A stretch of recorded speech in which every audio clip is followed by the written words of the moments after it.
He's all disoriented. He can't stand up and get his bearings to even put weight under his legs. I don't care what anybody says, you don't need an evaluation to look at this and know that he suffered a concussion. Welcome back, everybody. I'm Dr. Brian Sutterer, and this is your #1 source for learning about the unique medical side of the world of sports. Two things we're gonna talk about in this video. The first one is this hit on Mahomes here. The second thing we're gonna address is the NFL absolutely must change this rule about reviewing helmet-to-helmet hits, because this play earlier in the game was clearly helmet to helmet, was clearly a dangerous play, and has to be changed as a rule if the NFL is really serious about player health. As always, if you enjoy learning about this unique side of sports, please consider subscribing, and let's get started. Here's the play where Mahomes gets hurt, and on first review, it really didn't look like much. When he gets tackled, there's no contact directly to his head. As he goes down to the ground, it doesn't look like it's that violent, but if we look at another view, we'll see where he actually hit his head. We'll look at this position in another view, but this is very important because what Mahomes is displaying here is something called a fencing response. This action where his left leg is extended, his left arm is extended out. This is classic for something called a fencing response that signifies a traumatic brain injury like a concussion. Now, the second concerning thing here is when Mahomes gets up, we can see he clearly is unsteady on his feet. He's wobbling, he falls back down to the ground, he can't stand up even though his players are trying to help him.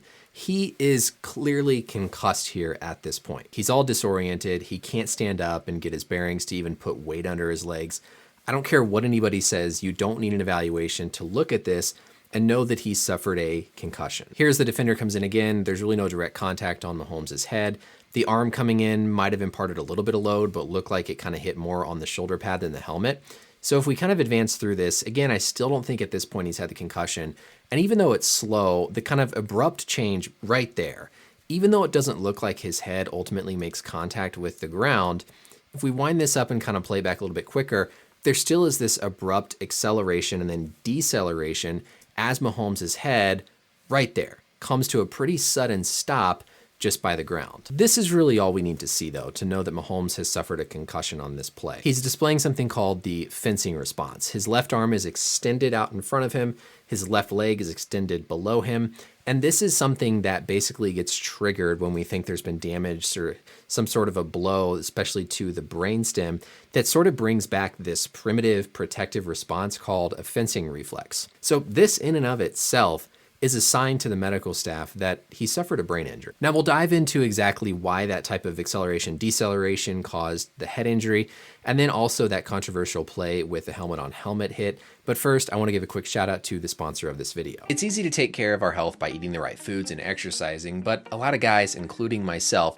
have a hard time taking care of our skin. The sponsor of today's video, Geology, is going to help make that easier for me in 2021 and can also help out you. Geology takes the guessing game out of skincare products by offering personalized skincare products for men. When you go to their website, you answer a series of questions to end up with a specific regimen that's tailored exactly to your unique preferences and your unique skin. I ended up with Regimen 26, which features an everyday face wash, a vital morning face cream, and then a repairing night cream and a nourishing eye cream. It takes no more than a couple of minutes in the morning and the evening to use these products and leave your skin feeling healthy and refreshed. Use the link in the description below and use code Brian30 to get 30% off your first order. Link down below, code Brian30 for 30% off your first order. Join me in helping to make skin health more of a priority in 2021 and take the guessing game out of choosing the right skincare products by getting signed up for Geology today. Thank you again to Geology for sponsoring today's video, and let's get back to our learning. Now, at the time of recording this, the last word we've gotten is that Mahomes is questionable to return. The announcers were talking about evaluating for a head injury. We even heard them say, gosh, if that's not a concussion, then I don't know what is. And I agree with them. I don't understand, at least at this point, why he's still questionable. I don't know if they're looking at the footage to see this fencing response, but when you see a guy wobbling to where he can't stand up, he can't get his legs under him, clearly disoriented on the field, displaying a classic fencing response, I'm not there in the locker room, but I don't know what else you need to see to say that a guy suffered a concussion. Now, yes, I'll accept that this is elite NFL football. This isn't high school. And so there's always going to be some nuances. But if you're trying to really protect the health of the player, there shouldn't be a difference from one moment to the next. We'll see what the final word is, though. If the Chiefs go on to win, yeah, there's definitely a good chance that Mahomes could be back by next weekend. So I don't think this is a long-term thing. But to me, all the classic things are here to say that he's had a concussion and we just got to see what's next. This is also an important lesson that you don't need direct head contact to cause a concussion. Your brain basically sits in the spinal fluid, and so it has some ability to sort of shift and slosh around in the brain.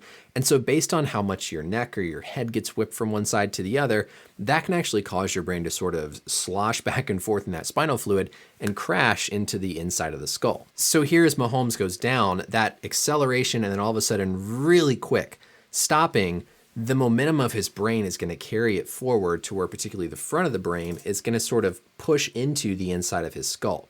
Then as he stops, it's going to come back and the back portion of the brain is going to hit inside the skull. So you don't have to have direct contact to the head to actually have a concussion. It can just be a quick, sudden whiplash type movement. And that's really what it looks like we're seeing here with Mahomes. This looks to me like it's more of a whiplash sort of thing, where then we see him go up here again into that fencing response. Next, we got to address this play at the end of the first half. So yeah, I don't think anybody would look at this and question that this was an illegal hit. All right, we can see the defender even like bring his arms down like he's getting ready to launch and strike with his head. He comes in here initially as he's getting ready to tackle. Right here, we can see the heads up, and then he specifically lowers the head and boom, makes contact right onto Higgins' helmet. You can see the quick change even in Higgins' helmet just from that blow. Hasn't been hit, and then all of a sudden, pop, just gets that sudden forceful knock on his helmet, which is dangerous. It's dangerous to the receiver. This type of tackling is dangerous to the defender. If you watch in real time with the audio, you could even clearly hear the sound of his helmet hitting another helmet. If that's not lowering the head, if that's not helmet to helmet targeting, whatever you want to call it, I don't know what is. The NFL has to change to be able to review these plays if they truly are concerned about player safety. I get that you could say, well, we're going to review a bunch of plays a game, it's going to get out of control, but especially if you're looking at a play for some other reason and you see a clear example of illegal helmet to helmet contact here, you've got to penalize it. You've got to work on getting this out of the game, because otherwise there's not going to be as much of an incentive for players to be aware of not doing this. The NFL's done a lot of great things to really focus on player health and safety, but this is something they need to do. There needs to be some way to look back at these plays and assess the accordingly correct penalty, because this needs to get out of the game, and I really wish that they could review it. This is dangerous not just for Higgins, but it's also dangerous for the defender, because when you lower your helmet like that, what you're doing is you're straightening out the natural curve in your cervical spine, which imparts more compression through that spine. This is why spear tackling was banned, was because of actually the risk to the defender, not because of the head injury. So in this, you've got double risk. You've got the risk of a concussion, you've got the risk of neck injury to the defender. The NFL needs to get real here and allow this to be reviewable to penalize it accordingly for the foul that it is. So that's it for the video, everybody. I hope that Mahomes is feeling better. I hope that everything here gets kind of straightened out with what really happened. As always, let me know any questions or comments down below. And until next time, we'll see you later. Bye.